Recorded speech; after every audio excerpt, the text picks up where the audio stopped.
सूत्रों के हवाले से खबर आ रही है, ईद के बाद सरकार संसद में पेश करेगी वक्फ संशोधन विधेयक। लोकसभा में 21 मार्च को ये बिल लाया जाएगा, राज्यसभा में 20 मार्च को, और गृह मंत्रालय के कामकाज पर चर्चा शुरू होगी। अगले दिन राज्यसभा में अमित शाह इस पर जवाब देंगे। तो ईद के बाद संसद में वक्फ बिल ला सकती है सरकार। सूत्रों के हवाले से ये खबर आ रही है।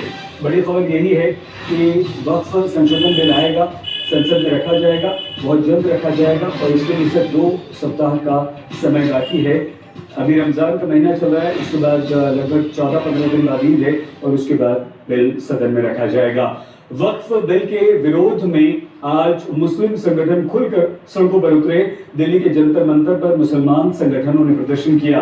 असदुद्दीन ओवैसी, जियाउर रहमान बर्क, इमरान मसूद जैसे अलग अलग राजनीतिक दलों के सांसदों ने प्रदर्शन में हिस्सा लिया।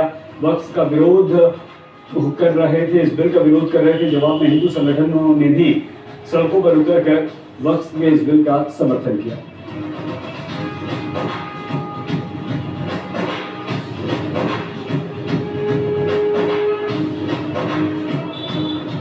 वक्फ बिल के विरोध प्रदर्शन में शामिल असदुद्दीन ओवैसी ने इस बिल को असंवैधानिक बताया।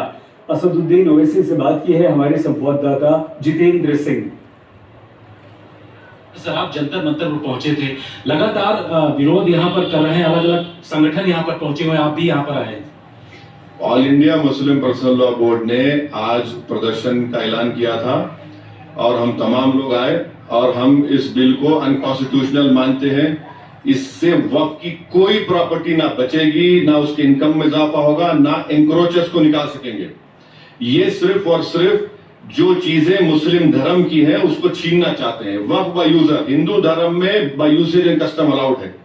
हिंदू धर्म, सिख धर्म के और ईसाई धर्म के बोर्ड्स में कोई उन्हीं के मजहब का आदमी समुदाय का मेंबर बन सकता है। यहाँ पर आप वो गैर मुस्लिम को बना रहे हैं। आप लिमिटेशन एक्ट वहां अप्लाई नहीं होता, यहाँ अप्लाई कर रहे हैं।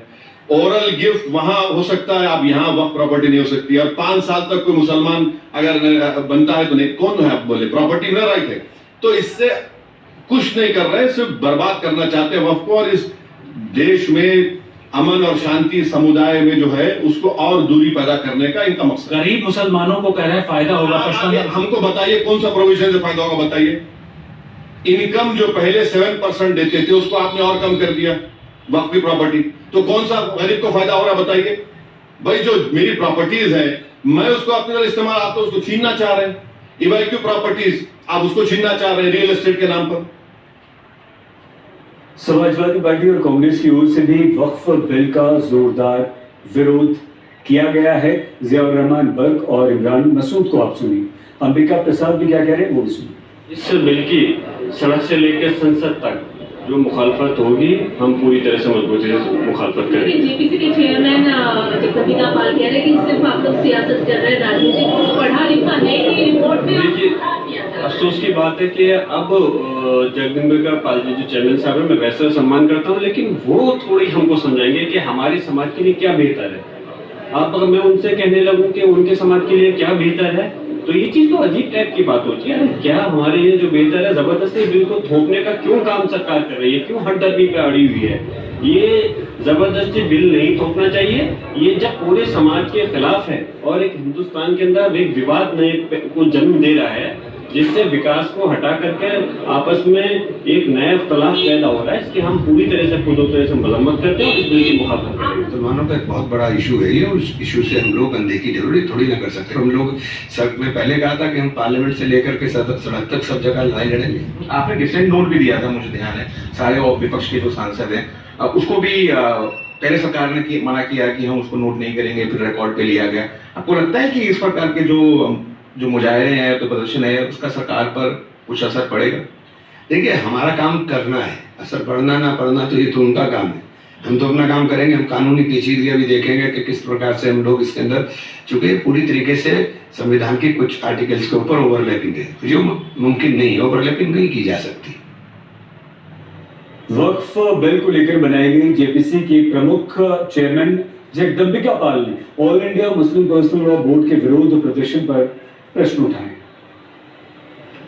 ये पूरा एक ऑर्गेनाइज्ड है, जिस तरह से पहले all India Muslim personal law board ने कहा कि हम करेंगे, और उसमें जमायत उलमा हिंद भी है, उसमें ओवैसी की AIMIM है और तमाम ऑर्गेनाइजेशन है, और यहाँ तक कि मेंबर ऑफ पार्लियामेंट्स के भी विपक्ष को बुलाया है, उन मेंबर्स को बुलाया जो JPC के मेंबर रहे। तो मैं सवाल करना चाहता हूँ, किस बात पे आज ये इकट्ठा हुए, किस बात पे विरोध कर रहे हैं, जब वो एक प्रक्रिया चल रही है। हमने 428 पेज की रिपोर्ट सबमिट कर दी है।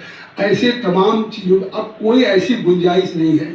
आखिर सवाल क्या है? वो अगर कहते हैं कि साहब कलेक्टर को अधिकार है, तो वो रिपोर्ट पढ़ लें। कलेक्टर को अधिकार नहीं, कलेक्टर से ऊपर कमिश्नर को है, उससे सेक्रेटरी को है।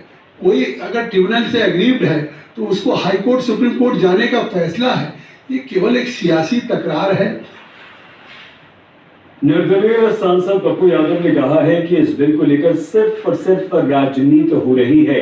हमारे संवाददाता सुशांत मेहरा ने पप्पू यादव से बात की। सर, कहना क्या, आजादी, भारत में संविधान की आजादी, संविधान पर हमला नहीं। आप हर काम सियासत और राजनीति और चुनाव के लिए करोगे तो कैसे होगा? आप इस देश में मंडल आंदोलन हुआ, गुज्जर आंदोलन हुआ, जाट आंदोलन हुआ, आरक्षण आंदोलन हुआ, कमंडल आंदोलन हुआ, आप उसको उठा करके देखो, आप इसको देखो। तो हर लोगों को जीने की आजादी है, अपने विचारों के संरक्षण करने की आजादी है, हर जाति वर्गों को है, हर धर्म को। हम जो संविधान मानने वाले लोग हैं, मैं इतना जानता हूं कि इस देश के संविधान मानने वाले लोग हर तरह के लोकतांत्रिक मूल्यों की रक्षा के लिए साथ खड़ा रहेगा, और पप्पू यादव भी साथ खड़ा। सरकार का कहना है कि पूरा आंदोलन राजनीतिक हो गया है। सरकार राजनीति ही तो करती है, सरकार सत्ता की ही बात तो करती है, सियासत तो करती है।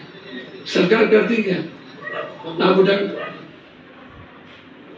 बीजेपी के सांसद योगेंद्र चंदौलिया ने वक्फ बिल का विरोध करने वालों की तीखी आलोचना की है। चंदौलिया ने कहा है कि सभी को ये बात समझनी होगी कि हमारा देश संविधान से चले। ये भारत का संविधान डॉक्टर अम्बेडकर का संविधान से चलता है। उनका जो मुस्लिम प्रसन्ना बोर्ड है उसमें अपनी संस्था को चलाएं, उसके माध्यम से देश नहीं चल सकता। ये नरेंद्र मोदी की सरकार है और उनका ये कहना है कि एक शाहीन बाग की जगह 1000 शाहीन बाग बना देंगे, ये उनकी बहुत बड़ी भूल है।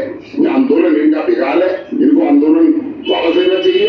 और वक्फ बोर्ड जो है संविधान का अगर कानून बनाता है तो संविधान कानून से चलेगा। लोकसभा के अंदर जो पास होगा, राज्यसभा पास होगा, वक्फ बोर्ड से कुछ होने वाला नहीं। क्या मंशा आपको लगती है जो धरना प्रदर्शन हो रहा है उनके उसके भी इंटेंशन यही है? तो पुरानी सरकारें बड़ी कमजोर हुआ करती थी, चाहे वो मनमोहन सिंह की सरकार हो, चाहे नरसिम्हा राव की सरकार हो, चाहे बिरला साहब की सरकार हो, और उनकी बातें मानी जाती थी। लेकिन नरेंद्र मोदी की सरकार में इस प्रकार की गलत चीजों को बर्दाश्त नहीं किया जाएगा, इसलिए वो प्रेशर पॉलिटिक्स कर रहे हैं और वो कामयाब नहीं। बिहार में कानून